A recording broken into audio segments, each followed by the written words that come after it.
Sometimes, in the quiet moments when the noise of life dims just enough to hear your own thoughts, there's a strange hollowness that seeps in. It's not always loud, not always painful, just an unsettling sense that something essential is missing. You do everything they said would give life meaning. You learn, you work hard, you tick every box, show up when you're expected, nod when you're supposed to, laugh on cue. And yet, despite the outward perfection, something inside feels absent, like you're playing a part in a story you never actually wrote. You remember all the times you bit your tongue, not because you had nothing to say, but because saying it would have sparked tension you weren't ready to face. You recall dressing in ways that didn't feel right, speaking with words that weren't yours, nodding along with ideas that felt foreign. All in the name of getting along, keeping peace, being liked. Maybe now all the effort weighs heavy. Maybe the burden of pretending has left your chest tight, as if your soul has been whispering for years and you finally started listening. This isn't rare. In fact, it's everywhere. You're not alone in this. So many are walking through their days like ghosts, stuck in routines they never asked for, keeping company with faces they barely recognize, all while chasing a definition of success that was handed to them like a family heirloom no one questioned. Conformity, it turns out, is one of the easiest paths to follow because it asks so little of the mind. It provides rails to run on, a script to perform. And when you follow it, you never have to ask the terrifying question, what do I want? That's the real price of belonging. To stay within the lines, you give up the very thing that makes you unique. You mute the parts of yourself that don't align with the herd's rhythm, because that rhythm promises something seductive, ease. It offers a kind of pre-packaged direction, telling you what to do and who to be.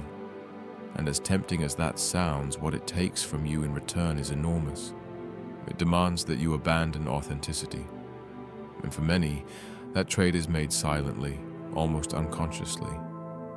You weren't born to be cautious and predictable, but somewhere along the way, comfort began to look like purpose. You traded wild dreams for structured plans, risks for routines. The herd tells you not to make waves, not to question too deeply, not to shine too brightly. Why? Because those who do unsettle the norm. They force others to reflect, and most people are not ready to face that mirror. But here's the thing. Following that script doesn't shelter you when the storms come. That fragile comfort, it's paper thin. At the first real challenge, the illusion shatters, and you're left with a bitter truth. You spent your days existing, not living. It's often only in those moments of crisis, job loss, heartbreak, illness, that the emptiness can no longer be ignored. That's when the questions come flooding in. Is this all there is? What am I actually doing here? And deeper still, who am I really? Breaking from that collective sleepwalk is not a gentle awakening. It's jarring. It leaves you breathless. Because the moment you begin to question the roles you've played, the relationships you've kept, the beliefs you've parroted, you begin to feel like a stranger in your own life. You may start realizing how many of your friendships were built on convenience, how many of your decisions were based on fear disguised as loyalty, how many dreams were sacrificed for appearances. And once the questions start, they don't stop. Have you ever silenced yourself to keep peace at the dinner table? Abandoned a passion just to avoid ridicule? Changed your path because someone you cared about couldn't understand it? That's the subtle erosion of self that happens when you live for others' comfort instead of your truth. And over time, those small sacrifices become chains. It's not always obvious, this conditioning. Often it wears the mask of wisdom or tradition or maturity. But at its core, it's fear. Fear passed down like an inheritance. Fear that teaches you to shrink, to obey, to doubt the whisper within. And when you dare to resist, that's when guilt shows up, a tool sharpened over centuries. You're made to feel selfish for seeking your own path, ungrateful for desiring something more. They call it rebellion, when all it really is remembering who you are. They tell you it's noble to play small. That humility means silence. That goodness means obedience. And when you start to think differently, when you begin to unlearn what was taught without question, you become a disruption, a glitch in the system, and the system doesn't like disruption. The moment you challenge the herd, it pushes back, hard. People start saying you've changed, and not as a compliment. Suddenly your silence isn't seen as peace, it's seen as arrogance. Your confidence becomes mistaken for pride. Your independence is labeled coldness. And it stings because often that pushback comes from those you hoped would understand. But this is the test. This is the moment many return to the fold. Not because they were wrong, but because the price of being true felt too high. The emotional toll is real. When you leave the script behind, the conversations shift. The people who once felt like home now sound distant, and you're left floating in a strange in-between, belonging nowhere, yet too awakened to return to what once was. It's isolating, it's quiet, and in that silence you start to mourn the life you never truly lived. There's a pain that comes with this awakening. It's the ache of disconnection, of realizing that the places and people you used to turn to no longer fit. You may feel guilt, as though by stepping into your truth, you're betraying your roots, your culture, your upbringing. But that's not betrayal, that's birth. Every transformation demands a shedding, and the version of you that was designed to please can't survive in the same world as the version of you that dares to live fully. This journey toward freedom isn't paved with applause. It doesn't come with external rewards. In fact, it often strips them away. You'll lose approval. You'll lose certainty. You may lose connection. But what you gain in return is raw, wild clarity. And that clarity cannot be purchased. It can only be earned by walking through the fire of your own becoming. At first, you try to explain yourself, to show others you're not lost, just evolving. You try to make them see that your decisions come from a deeper place, a place they may not yet recognize. But after enough blank stares and shallow nods, you begin to understand. This isn't something that can be taught, only experienced. So you begin to speak less, not out of defeat, but out of understanding. Because when your truth doesn't land, there's no point in forcing it. You begin to conserve your energy, reserving it for those rare moments of real resonance. And for a time, that means walking alone. But that solitude, it's sacred. It becomes the forge, the desert where the old you dies and the real you begins to emerge. It's in that vast emptiness where you confront your shadows, your regrets, your buried dreams. You look yourself in the eye maybe for the first time, and for the first time, you stop running. This is where you begin to write your own values, not the ones taught by school or religion or tradition, but ones that feel carved into your bones. You redefine right and wrong not by consensus but by alignment. You stop needing the crowd's applause to validate your steps. You become quiet, still. And in that stillness, your voice becomes unmistakable. That's the paradox of freedom. It seems loud and wild, but in truth it's deeply personal. It doesn't scream, it doesn't perform, it simply is. You begin to notice that many of the people still within the herd don't actually hate your freedom. What they hate is what your freedom reveals about them. You remind them of the dreams they buried, of the fears they never faced, of the self they abandoned to be accepted. Your light becomes a mirror, and not everyone is ready to look. This resentment, this disguised envy, it shows up as passive aggression, as judgment cloaked in concern, as mockery wearing a smile. It's subtle, it's insidious, and it's everywhere. But don't drink the poison. Let them talk. Let them guess. Let them criticize. Because if you wait for the world to understand before living your truth, you'll be waiting until your last breath. Not everyone is meant to walk with you, and not every goodbye is a loss. There comes a point where you stop checking the rearview mirror, not because you forget what's behind you, but because you finally decide that the past has no say in where you're headed. It's not that you stop caring, it's that you stop needing approval to breathe.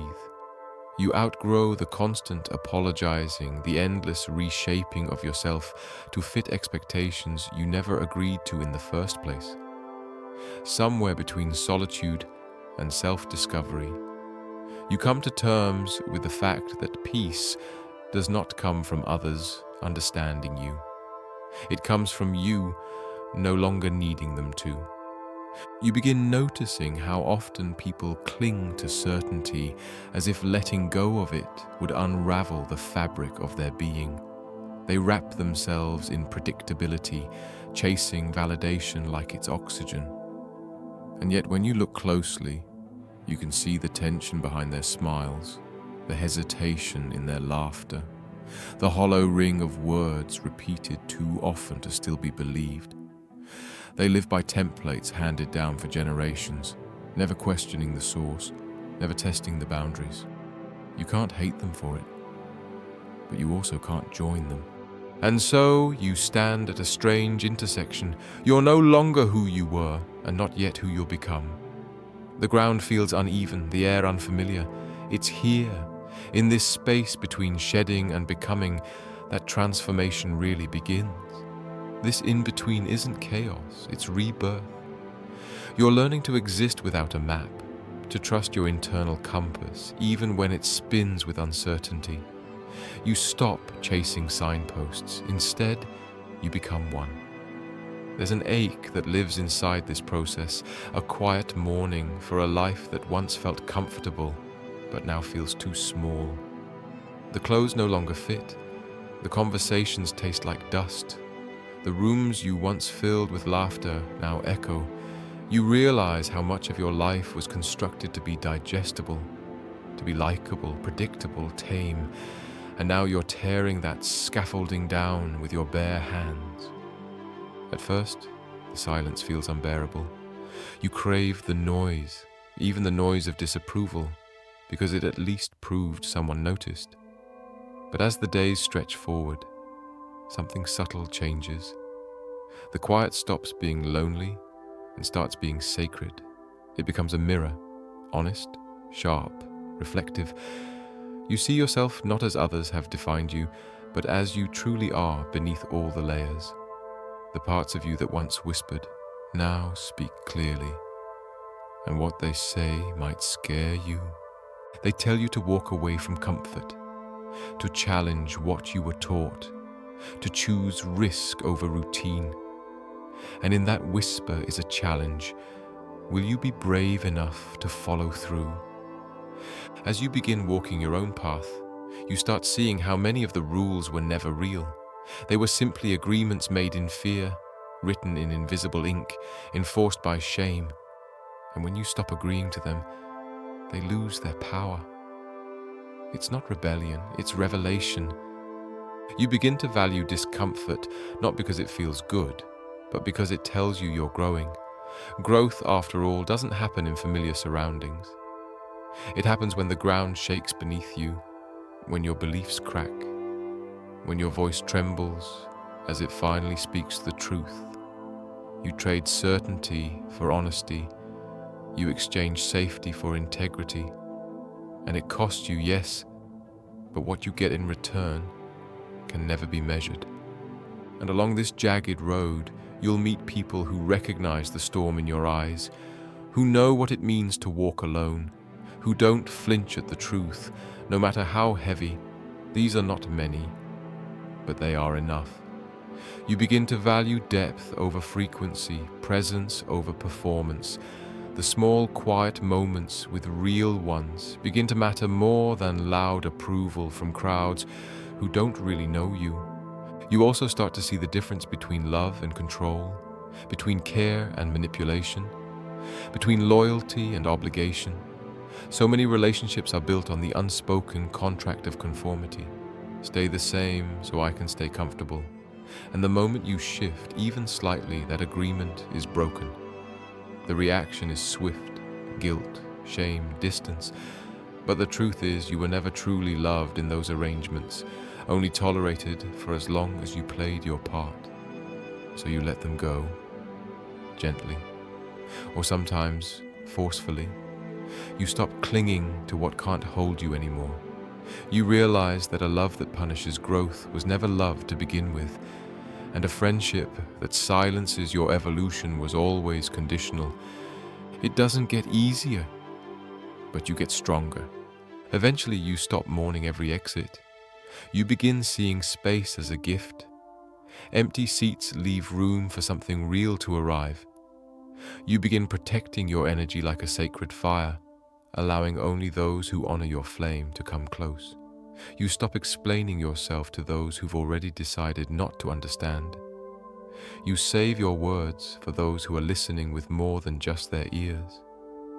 Freedom starts to feel like solitude, but not loneliness. It feels like space to breathe, to think, to create.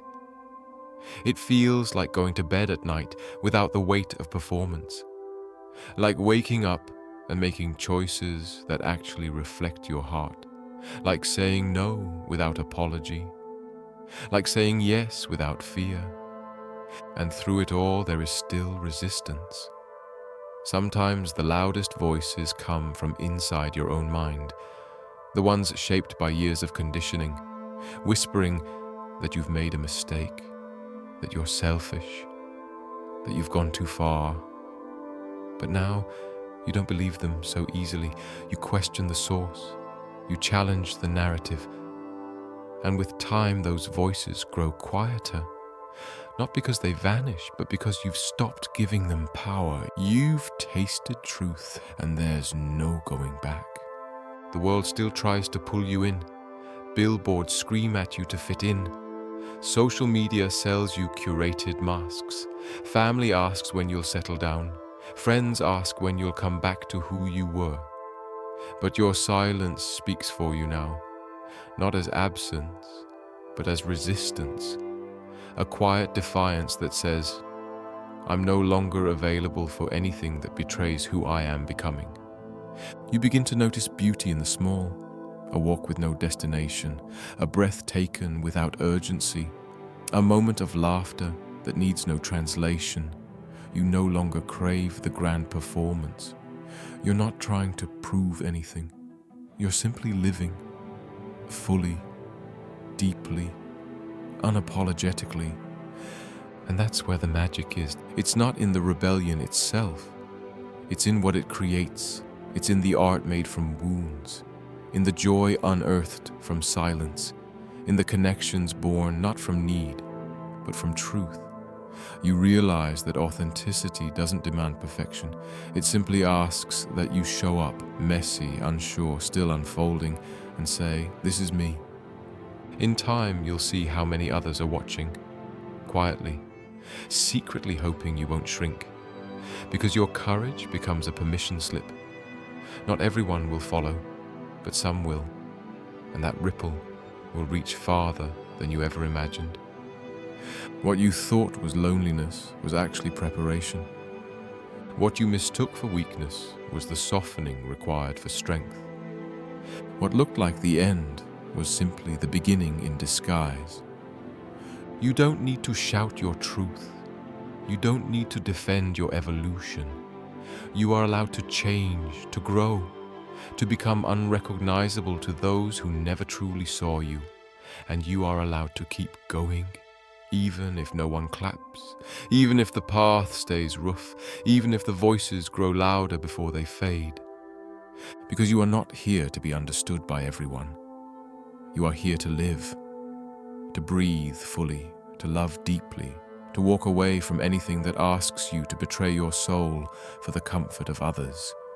There is no finish line, no certificate of completion, only the quiet unfolding of a life lived on your own terms. You reach a moment, unexpected and quiet, when you no longer ask for directions. Not because you suddenly have all the answers, but because you've accepted the journey doesn't come with signs. You stop craving certainty like a lifeline. You stop chasing maps drawn by other hands. And for the first time, you feel the stillness of standing in your own truth without needing it to be validated. This isn't arrogance, it's clarity. There is no one left to impress. There is no image to preserve. The masks you wore for comfort, survival, acceptance, they've fallen, and you're not reaching to pick them up. You no longer need to play roles that kept you small. You don't belong in the chorus line. You are the author of your script now, and every word you speak, every step you take, echoes with a kind of power that only comes when you finally stop pretending. This path has not been paved with applause. You've been doubted, misread, misunderstood. You've felt the sting of isolation, the ache of walking forward when everyone else begs you to turn back. You've stood at the edge, heart pounding, with nothing but your instincts to guide you, and somehow you didn't fall. You rose. You bled truth. You breathed through the fear. And now, standing here, you carry a fire no one else lit, and no one else can extinguish. The world around you hasn't changed. It still wants neat answers, clean labels, clear categories. It still clings to routines dressed up as virtue. It still demands a version of you that never stirs the waters. But you are no longer that version. You've stepped outside the orbit of their expectations, and you've found that freedom is not comfort. It's the absence of control. Not having someone else shape your life. Not letting old rules write your future. You see it clearly now. The way people cling to their borrowed beliefs like lifeboats. The way traditions are followed not out of love, but fear of exclusion. You hear the voices that echo familiar doubts, the ones passed down like family recipes. You can trace them back through generations, fears worn like heirlooms, caution wrapped in the language of duty. But they are not yours, and you do not have to carry them forward. Even when you walk away from the herd, you carry its whispers for a while. They linger in your mind, pretending to be your own voice. You'll hear them say you're selfish, that you've gone too far, that you owe explanations, that silence equals guilt. But over time you learn to distinguish between your voice and theirs, between instinct and inheritance, between truth and tradition, and you begin to hear, beneath the noise, the sound of your own freedom blooming. There's something holy about that moment. When you recognize that you're no longer reacting, you're creating. You're not pushed by fear, but drawn by something real, something internal. You don't flinch at disapproval the way you once did. You don't bend every time someone questions your choices. Instead, you respond with calm, with stillness, with the strength of someone who doesn't need agreement to continue moving forward. It's in that space that you discover a different kind of confidence. Not the loud performative kind, but the quiet one that grows from knowing you're on the right road, even if you're walking it alone. You begin to value solitude, not as punishment, but as sanctuary. The silence that once haunted you becomes your teacher. It's where the loudness of the world fades, and your truth finally has room to breathe. You no longer explain yourself out of habit. You don't rush to soften your edges or dilute your convictions. Not because you've stopped caring, but because you've started caring about the right things, about alignment, about inner peace, about keeping your energy intact. You realize that some people will never understand a life built on freedom because they've never lived one, and that's okay. You're not here to wake everyone up. You're here to stop putting yourself to sleep. It's strange at times to look back at who you used to be, how much effort went into being palatable, how many dreams were shelved to avoid rocking the boat, how often you laughed when something broke inside. You don't judge that version of yourself. You honor them because that version carried you here, but they can't come with you. They were the shell, and you are what grew inside it. There's a sweetness in letting go, of needing to be liked, of craving recognition, of making yourself small for the comfort of others. You give that up, and in its place, you find spaciousness. You find breath. You find mornings that don't begin with dread, and nights that don't end in numbness. You find that you don't have to prove your worth by productivity, or value by validation. You exist, and that is enough. You become deeply selective, not out of arrogance, but protection. Your energy is not an endless resource. You've spent too many years pouring yourself into people who only took, who mistook your giving nature for compliance, who praised your silence because it served their convenience. But now, you know the cost, and you're no longer willing to pay it. You begin to say no without justification. You say yes without hesitation. You follow your intuition even when it makes no sense to others, because you trust your experience more than their theories. You live in your body, not your reputation.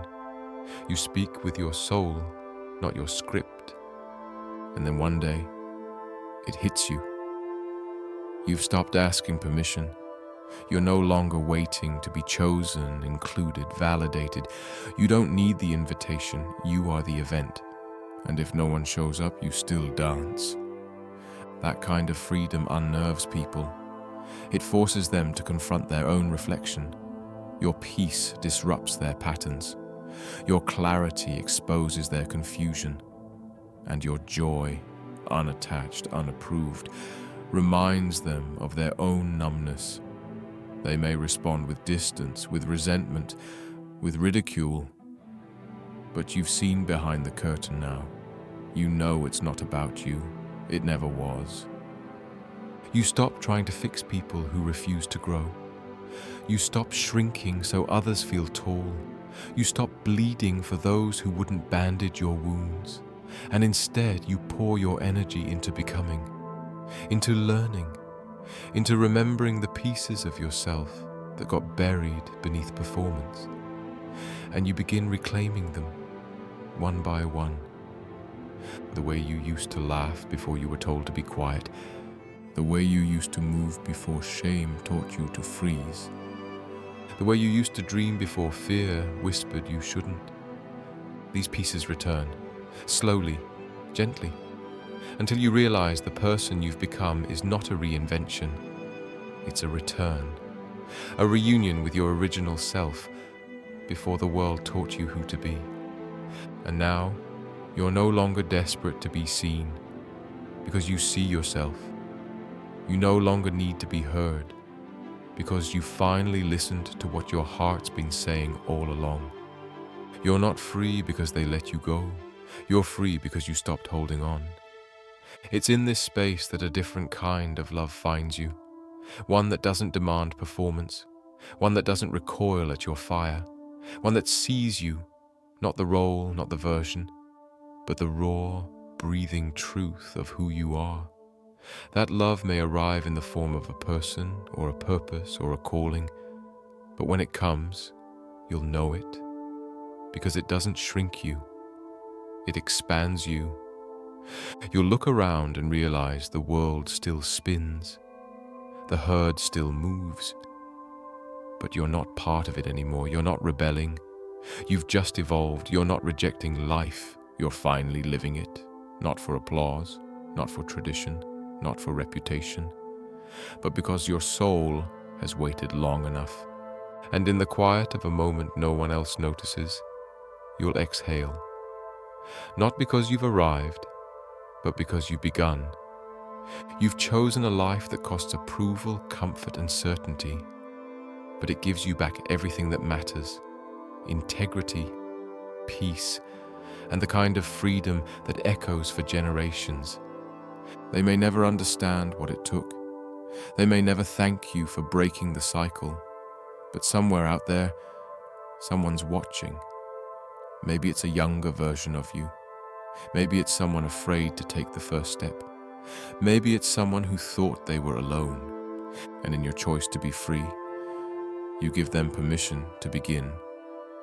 That is the legacy of the unafraid. That is the echo of a life lived out loud, even in silence. That is what it means to walk alone and still be whole.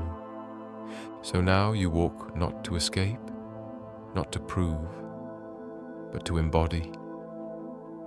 You are not running from the world. You are stepping into yourself, fully, fiercely, unapologetically, and that finally is enough.